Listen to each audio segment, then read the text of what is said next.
Les discussions du soir.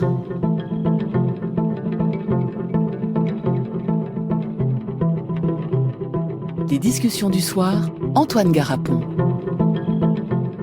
Je reçois ce soir Farhad Khosrow-Khabar, qui est étudiant en sociologie et étudiant en philosophie.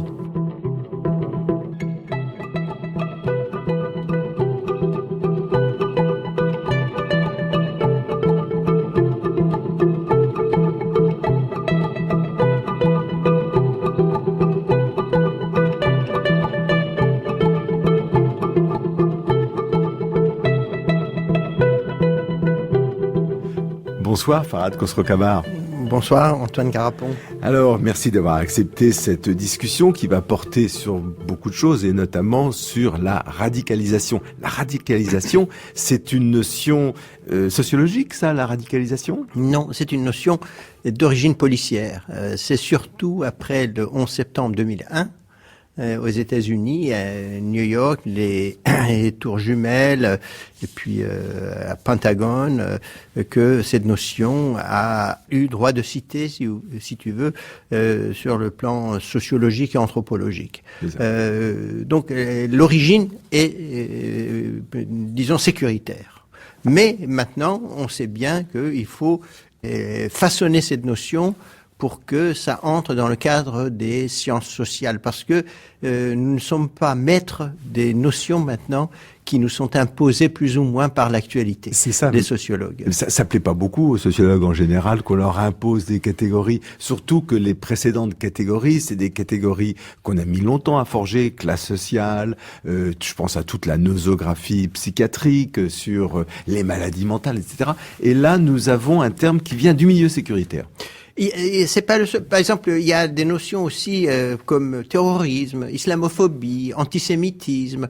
Tout ça aussi, ça a des origines qui ne sont pas nécessairement des sciences sociales. Le problème essentiel, c'est qu'avec la mondialisation, avec les médias, avec la puissance des États, etc., on n'est plus maître des notions que l'actualité, en quelque sorte, nous dicte. C'est ça. Mais Farhad Khosrow-Khabar, la radicalisation, ça recouvre une réalité, ça recouvre un phénomène nouveau, ça recouvre même, je crois que vous dites dans un de vos livres, un mal nouveau, un mal inédit. C'est vrai, ça couvre, mais pourquoi lui avoir donné cette expression ? Il y a beaucoup de sociologues ou d'anthropologues qui contestent son bien fondé. Mais je crois que contester ne sert à rien. Parce que quand vous avez des budgets de plusieurs millions d'euros proposés par des États ou par l'Union européenne ou par des instances internationales pour l'étude de ce phénomène, la solution n'est pas de rejeter la notion, mais de la façonner en sorte que ça puisse entrer dans le moule des sciences sociales. C'est-à-dire que ça prenne une dimension critique et une dimension d'analyse phénoménologique. Alors si on part de l'étymologie, radicalisation, c'est racine, ça fait référence à quelque chose qui est enterré, qui est profond, ça fait référence à un en deçà de la politique. Est-ce que ça serait pas une piste de réflexion ? Précisément ce qui se passe aujourd'hui, la radicalisation, c'est ce qui nous surprend parce qu'elle n'est pas politique. C'est une notion qui est en un sens infrapolitique et en un sens métapolitique. C'est une notion qui, par exemple, dans des sociétés autocratiques où l'accès aux politiques est impossible, peut être perçu comme un moyen pervers, un moyen quelquefois pire que le mal, mais un moyen. Par contre, dans le monde démocratique, l'Occident, cela pose un problème supplémentaire. Pourquoi avoir recours à la radicalisation, qui est quand même le cumul d'une action violente et d'une idéologie extrémiste? Pourquoi avoir recours à cette notion pour s'affirmer alors que le champ politique est en déshérence, du fait même de l'absence d'un nombre important d'acteurs?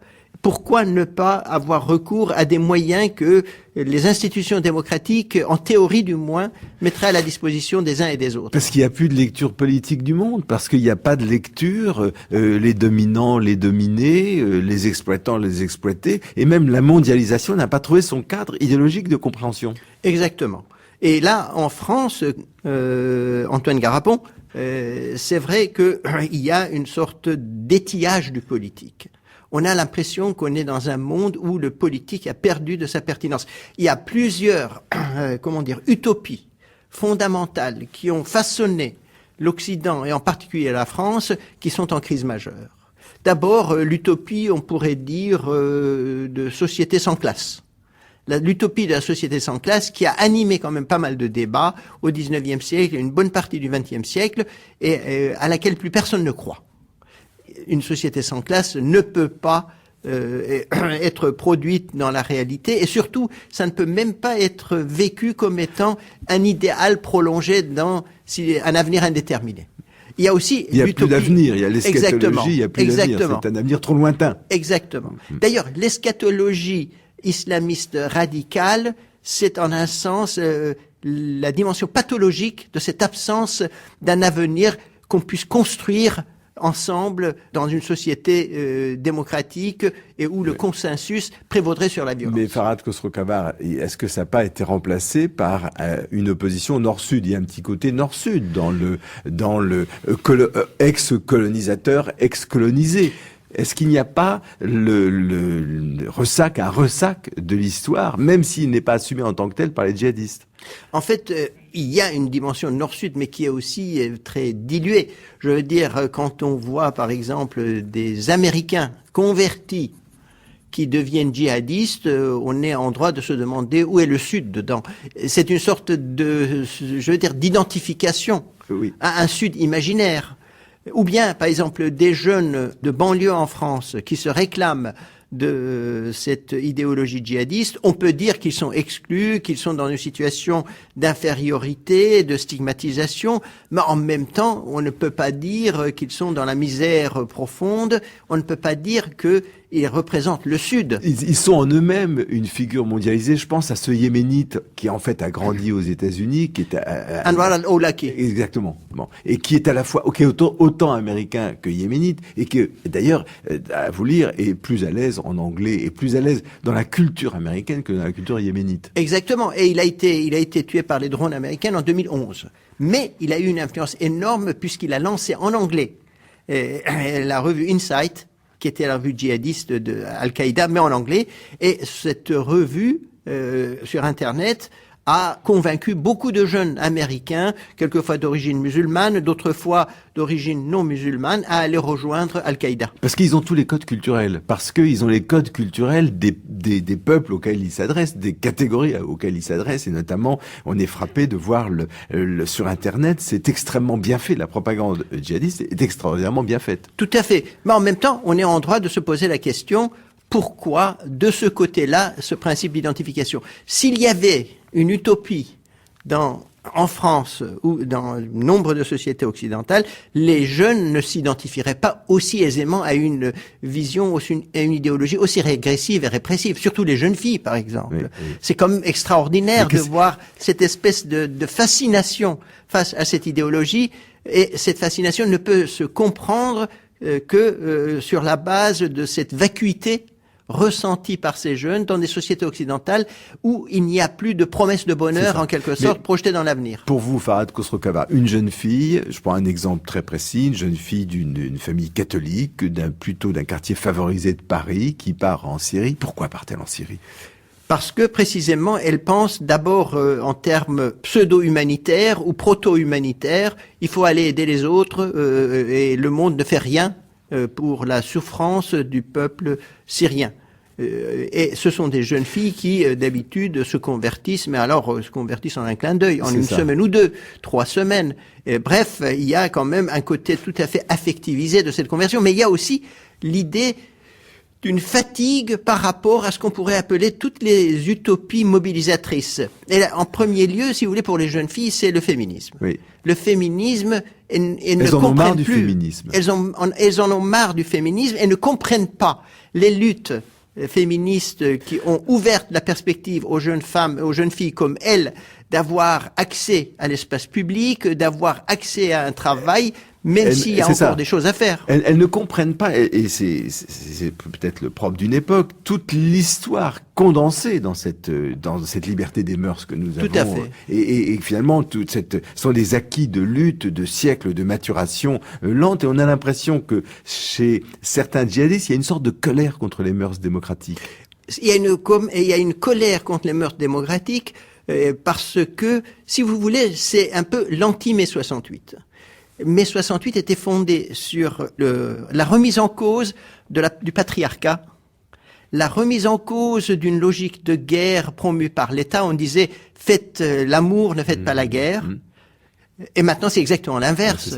L'amour ne peut se faire que dans le cadre strict de la loi religieuse redéfinie de manière répressive. Et il y a comme un amour de ce qu'on pourrait appeler la servitude volontaire. On revient d'une certaine façon à cette servitude volontaire dont parlait l'ami la Boétie, l'ami de Montaigne. Mais en fait, c'est même pas la servitude, c'est pas la servitude volontaire, c'est la fascination, et l'amour est perdu pour cette servitude. On a besoin de normes contraignantes et répressives. C'est terrible ce que vous dites, Farhad Khosrow-Khabar. C'est terrible pour nous, c'est terrible pour les sociétés démocratiques. Ça veut dire que il y a une passion et une envie de se battre et un amour de la guerre, et c'est ça la radicalité qui montre le fait que les sociétés démocratiques ne sont plus capables d'assumer, on pourrait dire leur histoire, d'assumer leur bilan avec fierté. Moi, je pense qu'une démocratie doit être concomitante à une utopie. L'utopie républicaine en France a pendant longtemps eu une fonction sacrée et a donné naissance non seulement à un projet de société, mais à un vivre ensemble dans le présent, projeté dans un futur, si vous voulez, où on réaliserait des promesses. Elle intégrait, elle était intégratrice. Or, cette dimension-là a disparu. Et donc, on est dans des démocraties fatiguées, dans des démocraties où il faudrait, en un sens, réanimer le vivre ensemble dans des projets de société. Farhad Khosrow-Khabar, vous êtes franco-iranien, vous êtes arrivé en France après des études en Iran, vous avez, même si vous êtes toujours étudiant en sociologie et étudiant en philosophie, vous avez quand même 40 ans d'expérience de la société française. Quand situez-vous ce décrochage? Vous avez connu une France qui intégrait, vous avez connu une France dont le mythe républicain signifiait, pour lequel il signifiait encore quelque chose. Qu'est-ce qui s'est passé? À mon sens, il faut situer cela d'abord dans l'échec du mouvement « Touche pas à mon pote », c'est-à-dire c'était le dernier mouvement, si vous voulez, laïque, politique, de ce qu'on pourrait appeler la génération des beurs. C'est donc à partir des années 80-90 qu'on voit l'entrée en crise de toute une génération de gens dont les parents n'ont plus de projet de société. Et puis, il y a aussi une chose, c'est la peur de l'avenir. C'est la première génération, de manière active, où on a l'impression que être de classe moyenne ne signifie pas qu'on puisse préserver son statut de classe moyenne dans l'avenir. Les enfants peuvent être prolétarisés, peuvent être déclassés. Bien sûr, Louis Chauvel disait sur France Culture la semaine dernière, expliquait bien cette terrible angoisse des classes sociales. Mais vous avez aussi, Farhad Khosrow-Khabar, travaillé sur d'autres terrains, notamment en Angleterre, aux États-Unis. Et c'est pas du tout les mêmes pays, et pourtant il y a quand même des symptômes identiques. On a des symptômes identiques, et on a aussi des choses très différentes. Par exemple, moi, j'ai un ami qui me disait, et là ça a été confirmé par les statistiques, en France, le taux des convertis qui sont partis en Syrie est aux alentours de 20%. Donc des gens qui étaient laïcs ou qui étaient même... Il y a eu quelques juifs d'ailleurs qui se sont convertis à l'islam radical, des catholiques, des protestants, enfin des bouddhistes. Qui souvent avaient une religion avant, c'est ça? Oui, il y en a qui avaient des religions avant, et il y a aussi des gens laïcs totalement sécularisés, de familles tout à fait agnostiques, pour ne pas dire athées, et qui sont partis. Alors, en France, il y a aux alentours de 20%. En Belgique, il y a aux alentours de 8%. C'est Dick Colsat qui me disait ça. Et donc, il y a des différences entre les pays qu'on gomme un peu. Par exemple, au Canada, il y a une étude qui vient de sortir et qui montre que le souci religieux, pour des jeunes de classe moyenne souvent, c'est pas des exclus comme en France ou en Angleterre avec leur disaffected youth. C'est des jeunes qui pensent que ils ont besoin du religieux et que le sacré est absent de la société dans laquelle ils vivent. Donc, il y a une sorte de, moi j'appellerais ça, du religieux ensauvagé. Le sentiment que le sacré n'existe plus ce que faisait en France l'idéologie républicaine en sacralisant la tâche d'être ensemble a disparu. Et donc, on est face à une sorte de vacuité. Et là, on remplit ça avec du religieux ensauvagé. On reviendra sur cette question du sacré et du sacré ensauvagé. Mais je vais revenir quand même sur la situation anglaise, par exemple. L'Angleterre est très proche de nous. Elle est très proche de nous. Et c'est une société profondément différente, qui ne fonctionne pas. Il n'y a pas le mythe de la République. C'est une couronne, une société qui a assumé le choix multiculturel. Et alors, comment ça se passe dans une société multiculturelle? Vous savez, il y a la crise de deux types d'agencement des relations sociales en Europe. C'est le modèle que j'appelle monoculturaliste français, laïcité, avec une emprise sur l'espace public qui se veut très importante, et puis le modèle multiculturel anglais. Les deux sont en crise. Croire que le modèle français est en crise et le modèle anglais se porte bien serait vraiment se fourrer le doigt dans l'œil, puisque eux, ils souffrent de cette espèce d'absence de repères qui fait que chacun prend, par exemple, la vie comme étant une nation dans une nation. C'est ce qu'on appelle, d'ailleurs, il y a une étude qui vient de sortir et qui montre qu'une bonne partie des musulmans anglais ont l'impression d'être une nation dans une nation et donc font bande à part. C'est ça. Et ça pose un vrai problème parce que une société n'est pas faite d'une sorte de puzzle où chacun vit pour soi. Il faut qu'il y ait aussi un trait d'union. Mais Farhad Khosrow-Khavar, on a vu aussi cet été, ça c'est nouveau, l'Allemagne affectée par ce djihadisme, par cette radicalisation. C'est encore un autre type de société, l'Allemagne. C'est un autre type de société, mais à mon avis, toutes ces sociétés souffrent de ce qu'on pourrait appeler l'absence d'utopie. On n'a plus d'utopie constructive à proposer. Le socialisme ne fait plus recette. Le républicanisme, sous sa forme militante, ne fait plus recette. Et par conséquent, on est dans une sorte de vide. Et l'extrême gauche aussi a vécu, puisque dans les années 80, 70, il y avait encore des groupes d'extrême gauche violentes, mais qui se réclamaient d'une dictature de prolétariat qui n'existait pas. Et tout ça, donc, a vécu. Et par conséquent, on est dans une vacuité.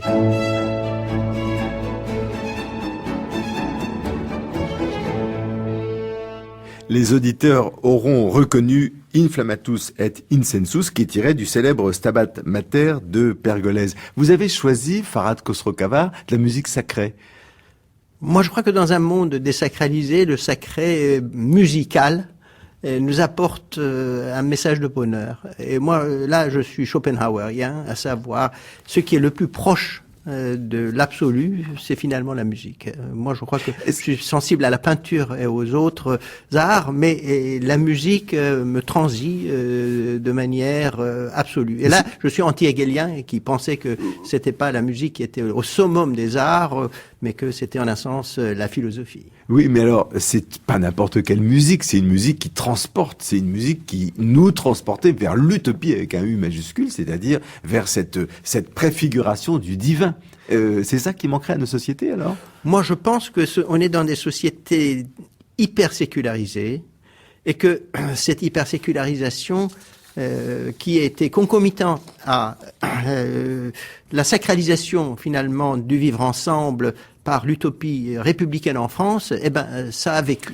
Oui, et par conséquent, on n'a plus de sens partagé, si ce n'est dans la direction du fondamentalisme. Le fondamentalisme musulman, le fondamentalisme laïque, chacun se cramponnant à un absolu rigidifié, et d'où le vivre ensemble est évidemment évacué. Oui, mais Farhad Khosrow-Khavar, je ne vous suis pas très bien jusqu'au bout, parce que vous dites d'un côté, la République n'a plus assez de mythes, elle ne fonctionne plus comme une utopie. En même temps, vous parlez de fondamentalisme laïque. C'est ça ce que ça donne, une République. Mais ça, c'est une minorité. Finalement, une grande partie de la société ne partage pas cette vision hyper laïque, hyper laïciste. De même, du côté musulman, les fondamentalistes, hyper fondamentalistes musulmans, c'est une petite minorité. Une grande partie des musulmans de France ne partagent pas cette vision, en quelque sorte, hyper rigidifiée du sacré. Moi, en prison, j'ai eu des entretiens et bon nombre de musulmans me disaient ces salafistes qui veulent nous imposer leur version de la foi. Ils ne comprennent pas que ma vie n'est pas vécu dans le sens de ce fondamentalisme qu'ils veulent m'imposer. Est-ce qu'il n'y a pas eu ce que révélerait la radicalisation, c'est que dans le fond, le discours technocratique, la promesse du confort et de rien d'autre, est-ce qu'elle n'a pas atrophié la vie, ou elle l'a amputée d'une de ses dimensions? Cette dimension, c'est précisément celle dont les radicaux nous obligent à parler, c'est-à-dire c'est la mort, c'est le sacrifice, c'est des valeurs qui sont supérieures à ce confort, à cette conscience heureuse à laquelle nous étions tous promis. Exactement. Moi, je crois que le religieux, dans sa version apprivoisée, est-ce que vous pouvez expliquer à nos auditeurs ce que vous employez ces deux mots, le sacré ensauvagé et le sacré apprivoisé? Le sacré apprivoisé, c'est un sacré qui s'inscrit dans des institutions, dans une histoire, qui apporte un sens, en quelque sorte, au vivre ensemble. Alors que le sacré ensauvagé, c'est un sacré qui veut se réaliser hic et nunc, ici et maintenant, et qui se sent totalement dégagé de toute obligation vis-à-vis des autres. On impose aux autres sa vision, on pense que les autres ne sont pas dignes d'affirmer leur vision et leur version du sacré, et donc on leur impose, et en un sens, on les soumet à la mort s'ils n'acceptent pas de se soumettre à la version répressive de la foi telle qu'on l'envisage. Moi, je pense que le djihadisme est du sacré ensauvagé. Il y a une partie de djihadisme qui ne se réduit pas à des mécanismes purement sociaux au sens de la sécularisation totale. Si on réduit en intensité et en émotion la question de l'islam et qu'on ne parle plus de la mort, mais on parle de la loi, on voit bien qu'il y a une difficulté dans la République, dans cette rencontre, cette confrontation d'une loi religieuse qui est mise devant, une loi qui c'est un ensemble de prescriptions rituelles, alimentaires, vestimentaires, et puis même d'une manière générale cette séparation entre ce qui est interdit et ce qui est permis. Mais ça, on n'arrivera pas à trouver de compromis entre des lois. Comment est-ce qu'on pourrait trouver un compromis, un accommodement raisonnable entre l'islam et la République en gardant leur plus haut niveau? Moi, je crois que là, c'est la notion, si vous voulez, de compréhension mutuelle. Par exemple, prenons un cas concret, le foulard. Moi, je crois que le fondamentalisme républicain en vient à percevoir dans le foulard un fondamentalisme musulman sans exception aucune. Toute fille ou femme qui porte le foulard est une fondamentaliste, ce qui est faux. Je veux dire, empiriquement, nos études sociologiques faites par moi-même, d'autres sociologues, montrent qu'il y a une dimension qui n'est pas fondamentaliste dans le foulard, surtout des jeunes filles qui veulent s'affirmer, qui veulent montrer qu'elles sont ce qu'elles sont et qui veulent construire un rapport au sacré. Avec cela, il y a aussi des femmes ou des filles qui sont fondamentalistes et qui portent le foulard. Mais c'est une sous-catégorie minoritaire.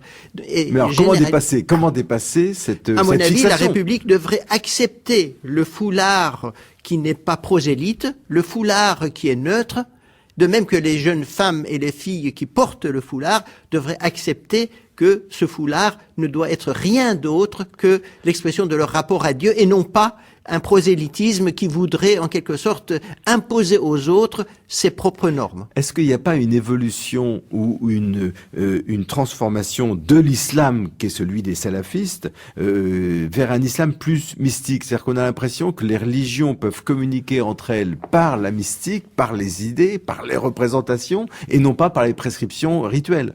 Moi, je suis tout à fait d'accord. Le problème essentiel dans l'islam, c'est que avec l'avènement du wahhabisme en Arabie Saoudite, entre autres, c'est pas la seule cause, cette version hyper puritaine et hyper fondamentaliste de l'islam a en un sens sapé sociologiquement, anthropologiquement, l'islam mystique. L'islam mystique, si vous voulez, est une dimension fondamentale de l'islam.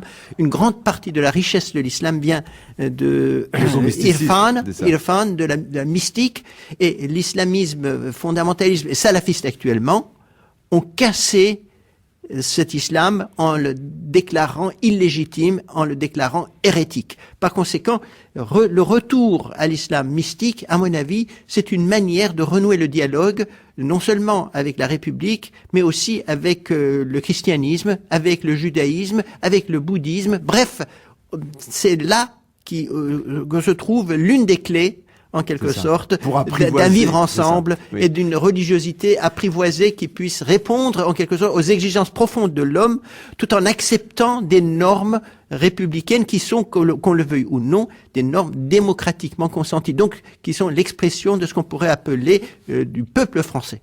Alors, la mutation qui s'est passée dans la radicalisation, c'est ce que vous expliquez dans vos livres. C'est une mutation qui est assez récente d'ailleurs, où vous expliquez que la radicalité a décroché en quelque sorte des conditions socio-économiques. C'est-à-dire qu'on ne peut plus corréler aussi clairement qu'avant le djihadisme avec un état de domination sociale. Exactement. Antoine Garapon, je crois que tant que la radicalisation était en France, je parle de la France parce que les autres pays sont différents, avec des différences et des ressemblances évidemment.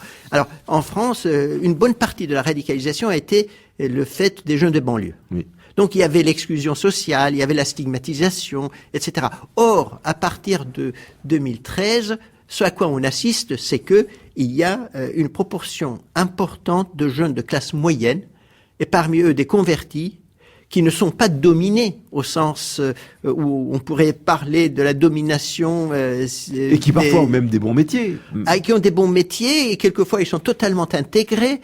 Bref, il y a d'autres dimensions qui entrent. Il n'y a pas un seul profil du radicalisé. Il y en a plusieurs. Et cette pluralité de profils fait que on ne peut plus parler d'un phénomène social lié à une condition socio-économique déterminée. Ce qui est troublant pour un sociologue comme vous, Farhad Khosrow-Khavar, parce que vous êtes habitué à manier des catégories sociologiques ou, en tant que philosophe, à faire des corrélations, des causalités. Mais là, on est bien en peine de faire cette causalité entre une situation sociale et ce passage à l'acte qui est quand même particulièrement violent. Exactement. Et il faut qu'on comprenne, je crois, phénoménologiquement cette question.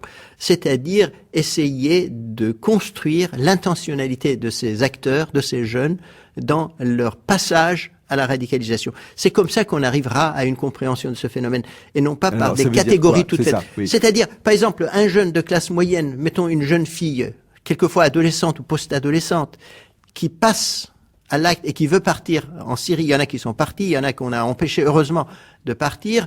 Qu'est-ce qui fait qu'elle a voulu faire cela? Quelle était, je veux dire, sa subjectivité? Comment elle construisait le sens? Oui, c'est ça. Et c'est ça aussi qui est très nouveau par rapport aux militants politiques d'hier. Parce que les militants politiques, leur subjectivité ne rentrait pas en ligne de compte. C'était une démarche de conviction, c'était une démarche politique, c'était une démarche idéologique. Mais la complexion personnelle ne rentrait pas en ligne de compte. Et là, elle doit rentrer en ligne de compte. Exactement. Et surtout, il faut bien comprendre qu'il y a une dimension de manipulation par exemple par Daesh, l'État islamique ou autoproclamé islamique en Syrie et en Irak, à Cham, ce qu'ils appellent la Syrie, et cette dimension de manipulation existe par Internet, etc. Mais le phénomène ne se réduit pas à une manipulation. Il y a une rencontre, et d'ailleurs une expression heureuse que j'ai lue dans un de vos livres. Vous dites la radicalisation, le djihadisme, c'est une coproduction de l'Europe, de la modernité et de l'islam. Une coproduction. Exactement, parce que on ne peut pas réduire cela à une attitude passive des jeunes qui seraient manipulés. Pourquoi ils sont manipulés? S'ils sont manipulés, pourquoi ils sont manipulables? Il y a quand même une demande. Il n'y a pas que la passivité de jeunes qui se laissent en quelque sorte embobiner par des manipulateurs. Il y a aussi une sorte d'acteur.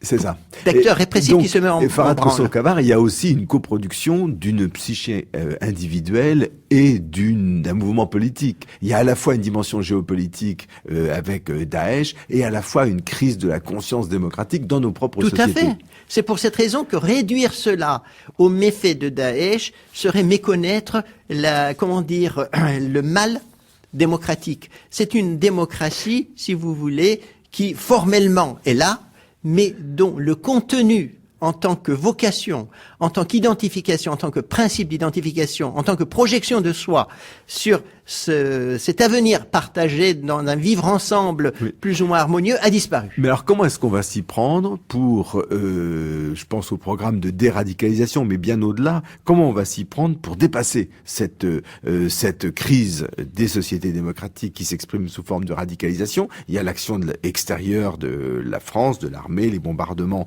de Daesh, mais cette coproduction veut dire qu'il faut trouver deux batteries de solutions en quelque sorte. Une batterie qui concerne la géopolitique, une batterie qui concerne l'islam, et puis une autre qui concerne nos sociétés à nous. Exactement. Moi, je crois qu'on a un besoin urgent d'utopie positive. Par exemple, l'utopie humanitaire. Il faudrait lui donner tout son sens. Elle a été très très vivante d'ailleurs ces dernières années, elle est plutôt en baisse aujourd'hui. Oui. L'utopie, dirais-je, écologique. Notre vivre ensemble n'est possible dans l'avenir que si on respecte la nature. Donc un rapport à la nature qui devient un rapport différent de celui de la société industrielle.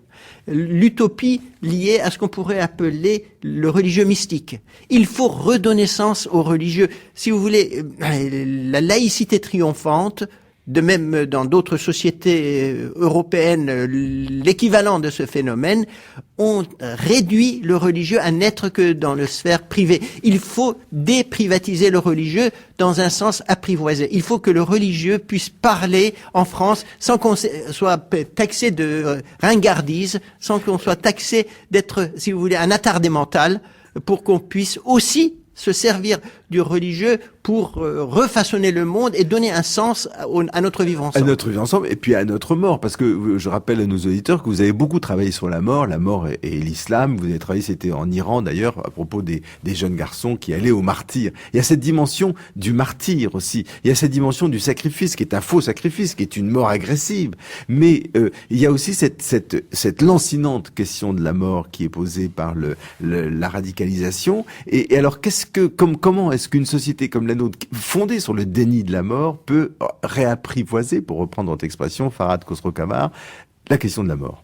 Je crois que, Antoine Garapon, vous avez tout à fait raison d'insister sur cette mort qui est d'autant plus fondamentale dans nos sociétés qu'elle est totalement occultée.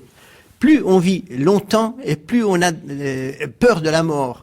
Et je crois que on a totalement nié la fonction du religieux. On pensait que le religieux, c'était l'humanité projetée dans un avenir, si vous voulez, positiviste. C'est ça. Et cette espèce de substitut au religieux, on a en un sens religiosisé la laïcité, le républicanisme en France. Ailleurs, on a fait, par exemple, le nationalisme américain a procédé de la même façon. On se rend bien compte que maintenant, le religieux, on en a besoin, et que ce religieux, il ne faut pas le casser au nom du privé et du public. Je veux dire, cette espèce d'hégémonie du public en France qui doit être un public déreligiosisé, oui, me pose problème. Alors, parce que précisément, c'est le religieux ensauvagé qui vient alors, se manifester à sa place. Je pose la question à l'Iranien, que vous êtes aussi, Farhad Khosrow-Khamar. Quid des sociétés arabo-musulmane ou de la société iranienne? Est-ce que là, il n'y a pas un travail inverse à faire pour se rapprocher, qui est un travail d'apprivoiser ce que c'est qu'un monde où il est possible de ne pas croire en Dieu? Et il faut bien comprendre que le monde musulman, à partir de la Seconde Guerre mondiale, a été soumis à un certain nombre d'humiliations vis-à-vis desquelles il se sent totalement impuissant. Et l'avènement d'Israël, au cœur même du monde musulman, a posé un problème lancinant, traumatisant aux musulmans, et il faudrait que les musulmans acceptent le fait que on est dans un monde diversifié et que l'existence d'Israël doit être en un sens acceptée et limitée en même temps. Il faudrait qu'Israël aussi accepte le monde musulman, ce qui est loin d'être le cas. Et accepte de vivre dans un monde musulman. Oui. Par conséquent, et puis il y a d'autres traumatismes, c'est-à-dire il y a comme une complicité entre les autocraties arabes et ce qu'on pourrait appeler un anti-impérialisme mythifié. Au nom de l'anti-impérialisme, on cultive l'autocratie et inversement. On a eu un moment, si vous voulez, une bouffée d'air frais, c'était les révolutions arabes, la première et la deuxième année, 2011-2012. Le seul pays qui s'en sort, encore avec beaucoup de problèmes, c'est la Tunisie. Les autres sont dans une situation soit de chaos, soit d'autocratie exacerbée. Mais est-ce qu'il est possible, dans la société iranienne d'aujourd'hui, ou dans la société turque, par exemple, pour prendre des pays qui ne sont pas dans des troubles aigus, est-ce qu'il est possible de ne pas être religieux? Est-ce qu'il est possible de dire, je suis citoyen turc ou iranien, et je n'ai pas besoin d'avouer ma religion, je n'ai pas besoin de montrer une pratique démonstrative vis-à-vis de la société? Moi, je pense que bon nombre de sociétés musulmanes doivent apprendre à gérer leurs relations avec ce qu'on pourrait appeler les couches sécularisées. Qui existent. Maintenant, moi je pense que dans les sociétés musulmanes, mis à part peut-être l'Afghanistan et le Yémen, il y a une proportion relativement conséquente de gens, entre 20 et 40% ou 50%, qui sont sécularisés et pour qui le religieux n'intervient pas fondamentalement dans leur vie. Il faut que les sociétés musulmanes arrivent à respecter cela. À l'inverse, dans les sociétés occidentales, tout particulièrement en France, il faut qu'on arrive à respecter le religieux, et en ne le réduisant pas uniquement à une forme d'obscurantisme ou une psychopathologie.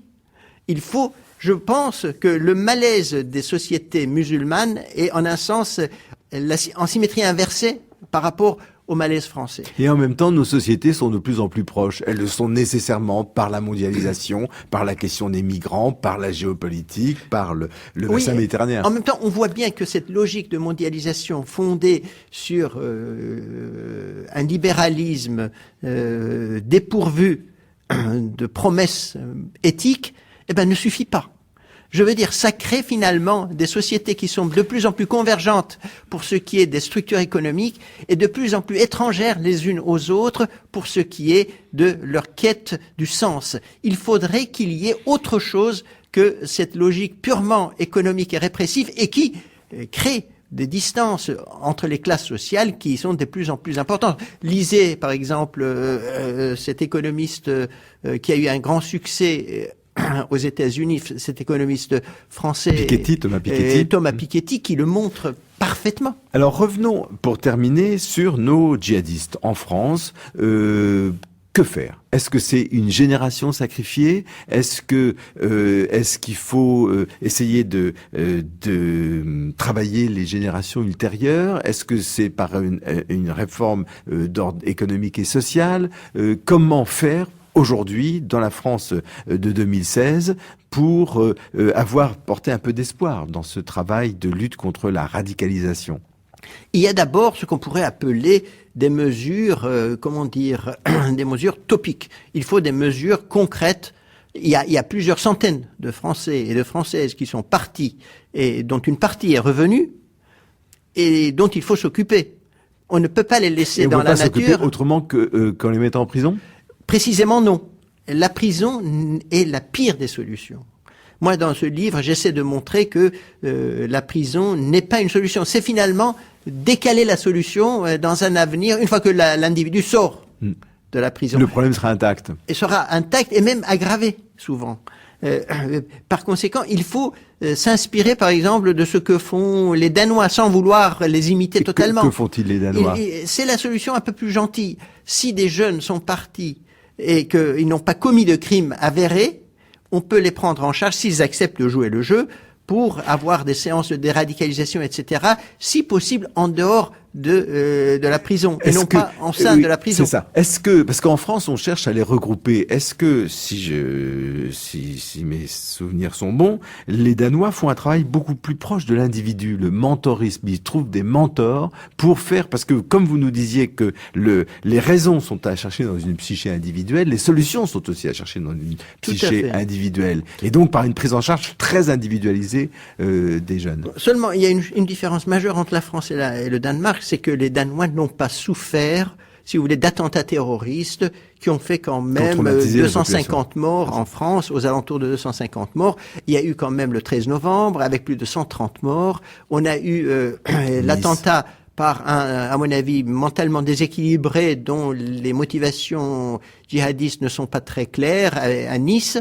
Et puis, on a aussi d'autres cas de cette nature en France. Il y a une démultiplication de cas qui font que le traumatisme social en France est beaucoup plus aigu qu'au Danemark. Et par conséquent, des solutions soft, des solutions plus ou moins gentilles, sont très difficiles à faire accepter par l'opinion publique. On est dans un cercle vicieux, parce que finalement, pour trouver des solutions constructives, il faut faire un peu faire baisser la pression de la peur, et malheureusement, c'est pas la situation de la France d'aujourd'hui. Non, moi je pense que la France actuellement souffre de cela, d'où par exemple le problème de Burkini. Oui. Le problème de Burkini, c'est ça.